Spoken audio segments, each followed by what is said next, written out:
I'm Graham Elwood, and welcome to the Church of the Batman. Today I want to go over an article that was in December 20th of The Atlantic entitled, How a Pandemic Might Play Out Under Trump.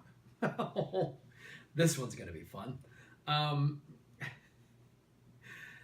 Basically, it says it's not clear that the next administration is ready to deal with an outbreak of Ebola, flu, or other emerging diseases.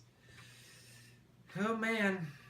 You know, slogans and saying crazy stuff at rallies and debates is one thing, but dealing with the most difficult job on the face of the earth, which is the President of the United States, this article is going to get into that. So we're going to go back to 2009, just 3 months after Barack Obama's inauguration. A new strain of H1N1 swine flu was detected in the United States. It eventually reached pandemic status, spreading to the vast majority of countries and killing more than 18,000 people.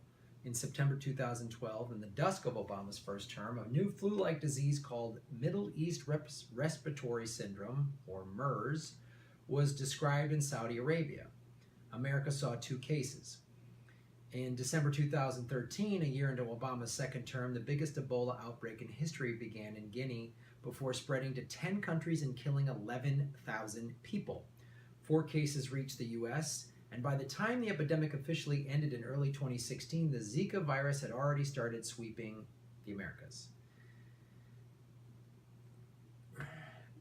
I feel like Trump could handle this, right? Right? You just make America great, or build a wall around the virus, or send it back to whatever country started it. That'd work. Infectious diseases are emerging faster than ever before. By encroaching into the territories of wild animals, we provide the sparks for new epidemics. By living in increasingly crowded urban areas, we provide the tinder. And by crisscrossing the skies in countless planes, we transform small fires into global events. Obama had a good track record of responding to these threats and channeling funds into fighting outbreaks around the world, as did his predecessor, George W. Bush. As Donald Trump prepares to become America's 45th president in January 20th, the question isn't whether he'll face a deadly outbreak during his presidency, but when, and more importantly, how will he cope? This is part of it. This is what drives me crazy about his campaign and the Republican and the right wing. They just oversimplify everything. Make America great again. Back in the 50s when we didn't have pandemics, when there wasn't jet travel, like what are you talking about? You know? And and he has zero experience at this. He has no experience at this. You know, running companies and a fake university and making clothes in China and selling them with his name on them. How do you handle an epidemic? Like, how do you handle it? Because it's not just like shutting the borders, and there's so many more things involved as this article is going to get into.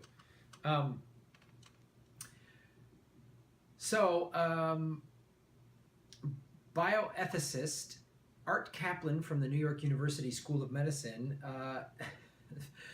envisions a quick slide toward isolation and authoritarianism. In his blog post that can only be described as pandemic fan fiction, he imagines that a lethal mutant strain of H7N7 flu emerges in China and spreads to America. A hypothetical President Trump responds with a quick succession of moves. He seals the borders with Canada and Mexico. He quarantines sick Americans. He declares martial law, builds detention-style camps for quarantine defiers, and uses epidemic conspiracies to launch a trade war with China. It's a bunch of liberal overreacting. It's not like Trump has already sent and done these things, and he's a president that tweets like an angry teenager. All right, so that's just scientist theory. But here's what we do know. International diplomacy is essential during large-scale epidemics. During the Ebola outbreak, the U.S. had to coordinate its aid with the World Health Organization, other donor countries, and hospitals and laboratories in the affected countries. The rhetoric around building walls and reneging on NATO calls into question how willing the administration would be to work with other countries, says Elizabeth Radin from Columbia University, who works to improve health in poor nations. She sounds like a crybaby liberal wanting to help poor people. And the phone calls to Taiwan and Pakistan call into question how effective they would be. Yeah. So he's not even consulting with the State Department. So accurate public communication is also vital. During the Ebola outbreak, misinformation circulated more widely than the virus itself. People repeatedly and wrongly heard that the virus could go airborne, that victims bleed dramatically from their eyes and ears, that foreign health workers brought the virus to West Africa, the folk remedies were effective, and so on. They were all myths, and they encouraged practices that helped the virus to spread in affected countries, while fomenting panic in unaffected ones. They resembled the pernicious and long debunked claim that vaccines cause autism, which led to a resurgence in mumps, measles, and other infectious diseases in which Trump has himself promoted. And as we're dealing with fake news, the problem could get worse, and that's part of what happens that in any sort of event like this. I've worked as a Red Cross volunteer, as a disaster volunteer, and I've worked when there's been brush fires and stuff in Southern California, and I've been, one of the things they train us on is when you're working in like a shelter, rumors just fly. What's happening with the houses, that just happens. And with the media, that's just a 24-hour news cycle that's just trying to break the story versus get it right. This could be dangerous. And of course, the president-elect is hardly immune. Before, during, and since the election, Trump has had a strained relationship with facts, having repeatedly and reflexively lied about matters both large and small. So any of his supporters who kind of, oh, so what? It's so dangerous who we have in our White House. Like there's a million moving parts to being president that you just can't come in with a red hat and say it's fixed.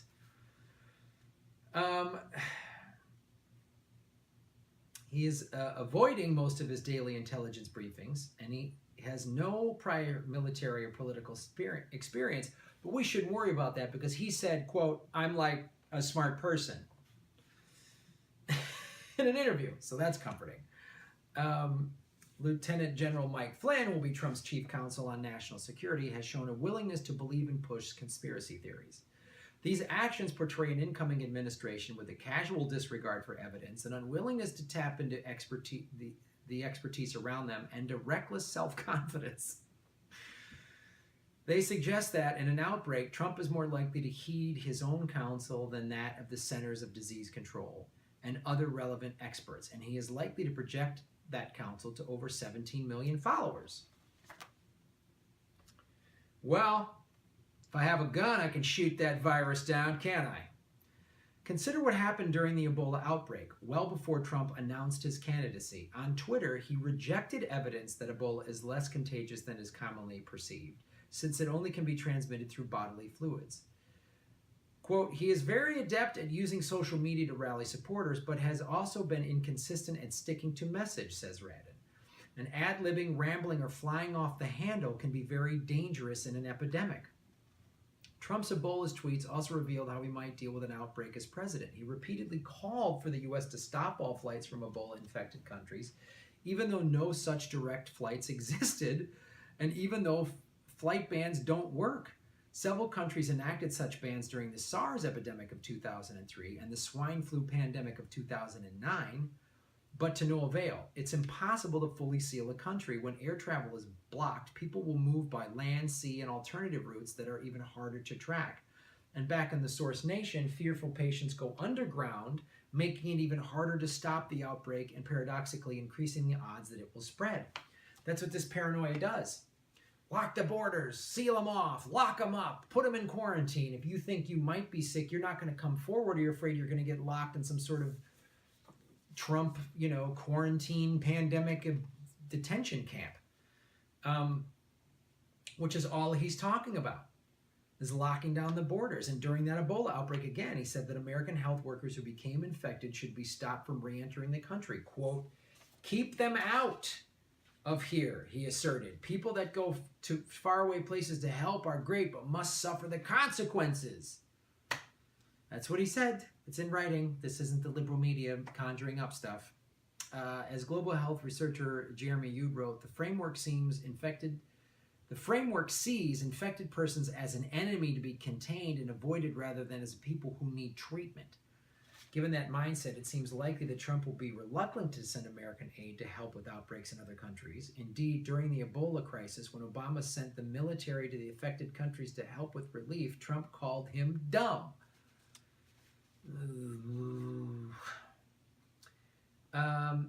This should not be a partisan issue.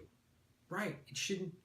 This is so serious. Like when he got those first briefings, when he first won the election, did it sink in? Is that why he just said, "Oh, I don't want to deal with these I don't want to deal with this"? Like this is a real thing.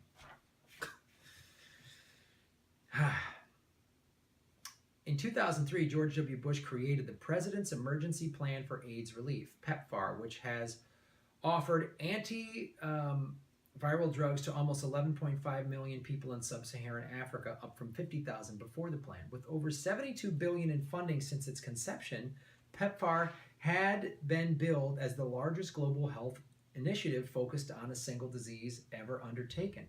It wasn't really justifiable on the grounds of national security, wrote Eugene Robinson in the Washington Post. The administration was motivated instead by altruism. It was the right thing to do. Yeah, I don't see a lot of altruism coming out of little tiny hands Donnie on this one. I don't see that. There was none of that in his campaign. Obama continued this bipartisan legacy, despite the most intense partisanship on Capitol Hill in living memory, wrote Lori Garrett for the Council on Foreign Relations. After a slow initial response to the recent Ebola outbreak, the U.S. eventually sent over 3,000 health workers and 3,000 troops to the affected countries, and Obama secured an emergency budget of $5.4 billion to fight the disease in 2014.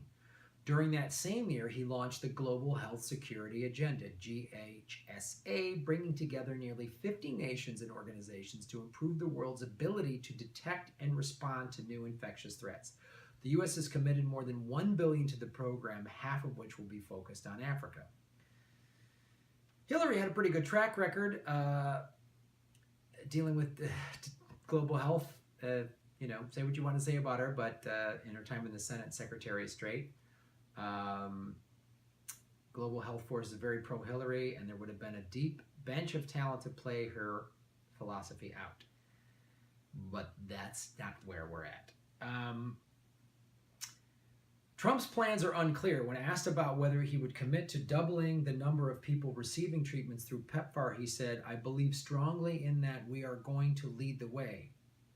That's all he said. Then again, he also mentioned Alzheimer's in his answer, so not really sure if he knew what he was talking about or even knows what PEPFAR is. Keep your eyes on the president's budget in February, says Chow. Look at the contributions that have been put towards PEPFAR, the GSHA and global initiatives. That'll be the first flashpoint. But since Trump was pushing the whole xenophobia and anti-immigration and his whole America first, which the United Kingdom, the Brexit people use the same rhetoric, it seems, I don't see how it's going to work because international organizations need to work together when something like this happens. Because of jet travel, people get on planes and it can go from West Africa to America to wherever. So that was one of the things here in the state of California they worked on because of the earthquakes and the brush fires. They noticed a lot of problems in the 70s and 80s where there'd be a fire across jurisdictions and they didn't know how to handle it. So they set up in place pre-existing. You need that. You need pre-existing laws and rules in place so that when this happens, the San Diego and the Los Angeles fire departments and all the little cities in between can work together to solve this thing because it knows no political lines. It doesn't care about a map. And how are you going to do that if you've already if you're going back to Fortress America? And this is the thing. There's a difference when you're out on the campaign trail and you're saying crazy stuff and you're tweeting, and then when you're in the White House and you're responsible for the lives of hundreds of millions of people.